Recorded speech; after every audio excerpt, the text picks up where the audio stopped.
আসসালামু আলাইকুম। এখন শুনবেন সংবাদ শিরোনাম। ইসরায়েল যুক্তরাষ্ট্রের যৌথ হামলার জেরে অনেকটাই যোগাযোগ বিচ্ছিন্ন ইরান। অন্তত 53 শিক্ষার্থী নিহত। তেল আবিব, কাতার সহ পার্শ্ববর্তী 5 দেশে তেহরানের পাল্টা আক্রমণ। পাল্টা হামলার প্রভাব আন্তর্জাতিক বিমান চলাচলে বন্ধ। ইরান সহ 4 দেশের আকাশ সীমা। মধ্যপ্রাচ্যগামী সব ফ্লাইট বন্ধ করল ঢাকা। বিরোধী দল জামায়াত ইসলামের ইফতারে প্রধানমন্ত্রী তারেক রহমান বললেন, রাজনৈতিক দলগুলো কাজ করবে মানুষের ভাগ্য পরিবর্তনে।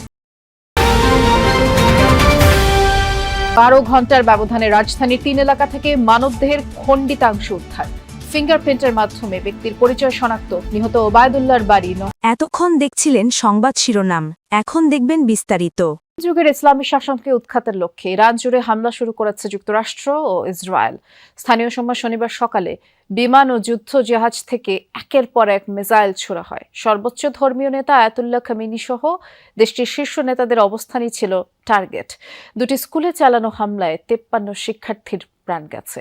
আজ রাতেই খামেনিকে উৎখাতের ঘোষণা দিয়েছেন মার্কিন president Donald Trump.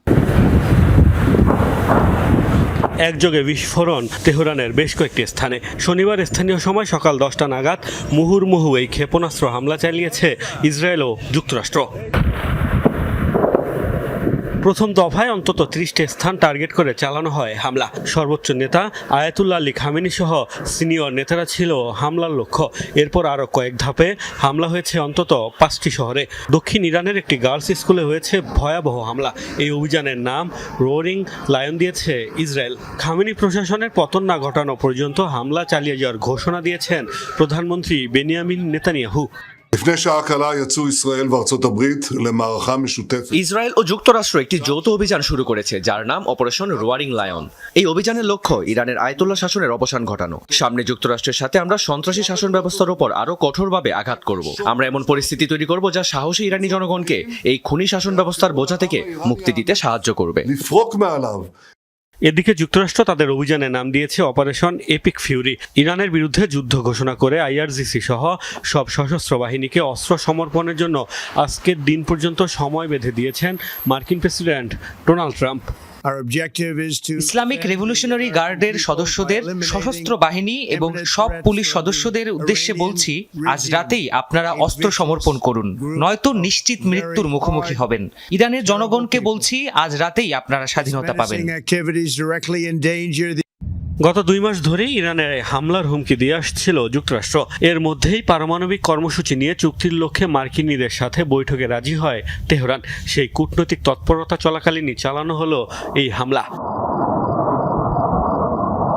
Mostafa Mahmud, Jamuna news. চিরবৈরী 2 শত্রু রাষ্ট্রের হামলার জবাব দিতে অপারেশন ফতেহ খাইবার শুরু করেছে ইরান। একদিকে তেল আবিব, হাইফা সহ ইসরায়েলের গুরুত্বপূর্ণ অঞ্চলগুলোয় মিসাইল ছোড়া হয়েছে, অন্যদিকে সৌদি আরব, সংযুক্ত আরব আমিরাত, কাতার, বাহরাইন এবং কুয়েতের ভূখণ্ডে থাকা মার্কিন ঘাঁটিগুলো আইআরজিসির টার্গেট ছিল। ইরানি মিসাইলের বিস্ফোরণে প্রকম্পিত বাহরাইনের বন্দর এলাকা। দেশটিতে অবস্থিত মার্কিন নৌঘাঁটিতে আঘাত হানে ইরানের ক্ষেপণাস্ত্র। সকালে ইরানি ভূখণ্ডে যৌথ হামলা চালায় ইসরায়েল ও যুক্তরাষ্ট্র। এর পাল্টা জবাব দিতে দেরি করেনি বিপ্লবী গার্ড বাহিনী। শুরু হয় অপারেশন ফতেহ খাইবার। প্রথমে ইসরায়েলি ভূখণ্ড লক্ষ্য করে ছোড়া হয় একের পর এক মিসাইল। টার্গেট করা হয় রাজধানী তেল আবিবের পাশাপাশি হাইফা সহ গুরুত্বপূর্ণ এলাকা। আতঙ্কে বম্ব শেল্টারের দিকে ছুটতে থাকে ইসরায়েলিরা। তবে এরপরই ছিল ইরানি সামরিক বাহিনীর চমক। কোনো পূর্বাভাস না দিয়ে হামলা করা হয় ইরানকে ঘিরে থাকা আরব দেশগুলোর ভূখণ্ডে। টার্গেট করা হয় এসব দেশে থাকা মার্কিন ঘাঁটিগুলোকে। প্রথমে হামলা করা হয় কাতারে। আতঙ্কে ছড়িয়ে পড়ে মধ্যপ্রাচ্যের দেশটিতে। মোবাইল ফোনে সতর্কবার্তা পাঠিয়ে বাসিন্দাদের সামরিক ঘাঁটি থেকে যত দূরে সম্ভব নিরাপদ স্থানে অবস্থান নেওয়ার নির্দেশ জারি করা হয়। প্রতিরক্ষা মন্ত্রণালয় জানায়, প্যাট্রিয়ট ডিফেন্স সিস্টেমের মাধ্যমে ভূপাতিত করা হয়েছে ইরানের মিসাইল।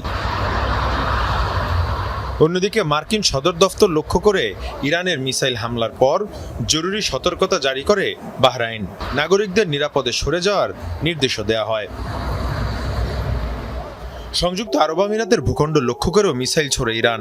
বিকট বিস্ফোরণের শব্দ শোনা গেছে আবুধাবিতে। সেখানে একজনের প্রাণহানির তথ্য পাওয়া গেছে। এদিকে সৌদি আরবেও মিসাইল হামলা করেছে ইরান, পাশাপাশি বিস্ফোরণের শব্দ শোনা গেছে কুয়েতেও। মীর মুশফিকা হাসান, যমুনা নিউজ। হামলার আশঙ্কায় বন্ধ ঘোষণা করা হয়েছে মধ্যপ্রাচ্যের বেশিরভাগ দেশের আকাশসীমা। বাতিল শত শত ফ্লাইট। তালিকায় রয়েছে কাতার, সংযুক্ত আরব আমিরাত, বাহরাইন, ইরাক, জর্ডান, কুয়েত। ইরানের মিসাইল হামলার শঙ্কায় দেশগুলোর আকাশসীমা বন্ধ এবং এই ঘটনার জেরে বাতিল হয়েছে air France, air India, British Airways, Japan airlines, Scandinavian airlines সহ 15টির বেশি বিমান সংস্থার ফ্লাইট। এতে হাজার হাজার মানুষ বিপাকে পড়েছেন। হামলার আশঙ্কায় যত দ্রুত সম্ভব সবাইকে নিরাপদ স্থানে সরে যাওয়ার নির্দেশ দেওয়া হয়েছে। নানা হুমকি ধামকির পর ইরানে যৌথ হামলা চালালো ইসরায়েল ও যুক্তরাষ্ট্র। টার্গেট করে দেশটির সর্বোচ্চ নেতা আয়াতুল্লাহ আল খামেনি আর প্রেসিডেন্ট মাসুদ পেজেশকিয়ানের কার্যালয়ে মিসাইল ছোড়া হয়। দেশটির বেশ কিছু উচ্চপদস্থ রাজনৈতিক আর সামরিক ব্যক্তিত্বের মৃত্যুর গুঞ্জনও শোনা যাচ্ছে। তাই এমন পরিস্থিতিতে প্রশ্ন উঠেছে, কোথায় আছেন ইরানের সর্বোচ্চ নেতা আয়াতুল্লাহ খামেনি? গেল 2 মাস ধরে প্রতিনিয়তই ইরানে হামলার হুমকি দিয়ে আসছিল যুক্তরাষ্ট্র। রাগঢাক ছাড়াই খামেনি সরকারকে উৎখাতের হুঁশিয়ারি দিতেন মার্কিন প্রেসিডেন্ট ট্রাম্প। শনিবার ব্যাপক পরিসরে ইরানে হামলার পর তাই প্রশ্ন জাগে, কোথায় আছেন ইরানের সর্বোচ্চ নেতা আয়াতুল্লাহ আলী খামেনি? ইরানের বিরুদ্ধে যৌথভাবে বিমান হামলা চালায় ইসরায়েল ও মার্কিন বাহিনী। টার্গেট করা হয় দেশটির নিরাপত্তা বাহিনীর গুরুত্বপূর্ণ স্থাপনা আর উচ্চপদস্থ নেতাদের বাসভবন। আলী খামেনি আর প্রেসিডেন্টের কার্যালয়ের সামনে একাধিক মিসাইল হামলা হয়। এতে খামেনির বাসভবন পুরোপুরি ধ্বংস হয়েছে বলে দাবি করেছে ইসরায়েলি গণমাধ্যম চ্যানেল 12। এরপর দীর্ঘ সময় পেরিয়ে গেলেও খামেনির বর্তমান অবস্থান নিয়ে ধোঁয়াশা এখনও কাটেনি। ইরানি কর্মকর্তাদের বরাতে বার্তা সংস্থা রয়টার্স জানিয়েছে, হামলার সময় তেহরানেই ছিলেন না তাদের সর্বোচ্চ নেতা। হামলার শঙ্কায় আগেভাগেই তাকে অন্যত্র সরিয়ে নিয়ে যায় ইরানের নিরাপত্তা বাহিনী। তবে এ বিষয়ে আর বিস্তারিত কিছু জানাননি তারা। খামেনি ছাড়াও ইরানের প্রেসিডেন্ট মাসুদ পেজেশকিয়ান আর আলী লারিজানি সহ বেশ কিছু উচ্চপদস্থ নেতা আর আইআরজিসি কর্মকর্তাকে টার্গেট করে ইসরায়েল যুক্তরাষ্ট্রের সেনারা। তবে গুরুত্বপূর্ণ বেশিরভাগ নেতাদেরই সুরক্ষিত গোপন স্থানে সরিয়ে নিয়ে যাওয়া হয়। ইরানের হামলায় বিপ্লবী গার্ড বাহিনীর কমান্ডার জেনারেল মোহাম্মদ পাকপোর নিহত হয়েছে বলেও দাবি ওঠে আন্তর্জাতিক বেশ কিছু গণমাধ্যমে। তবে কোনো উচ্চপদস্থ কর্মকর্তা হামলায় নিহত হয়নি বলে দাবি করেছে আইআরজিসি কর্মকর্তারা। প্রাণপ্রতিম কুণ্ডু, যমুনা নিউজ। ইরানের রাজধানী সহ বিভিন্ন শহরে যুক্তরাষ্ট্র ও ইসরায়েলের যৌথ হামলা এবং এ ব্যাপারে আমরা কথা বলতে এ পর্যায়ে আমাদের সাথে যুক্ত করছি নিরাপত্তা বিশ্লেষক ও বাংলাদেশ ডিফেন্স জার্নালের সম্পাদক আবু রুশদকে। আপনাকে স্বাগত জানাচ্ছি যমুনা স্টুডিওতে। এই যে দুটি দেশ পরাক্রম